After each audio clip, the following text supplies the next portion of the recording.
ఈరోజు మనం సబ్జా గింజలతో ఐస్ క్రీమ్ ఏ విధంగా ప్రిపేర్ చేసుకుందామో చూద్దాం. సబ్జా గింజల్ని ఒక హాఫ్ స్పూన్ వేసి ఒక హాఫ్ అన్ అవర్ ముందు నానబెట్టుకోవాలి.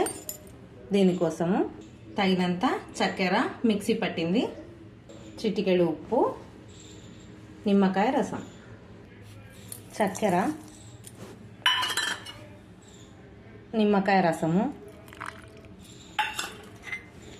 ఒక చిటికెడు ఉప్పు,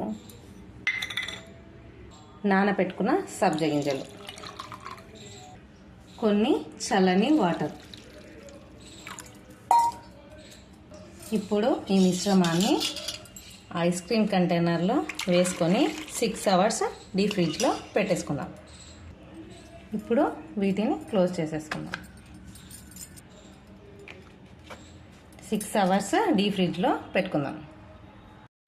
సబ్జా గింజల ఐస్ క్రీమ్ ఏ విధంగా రెడీ అయిందో చూద్దామా?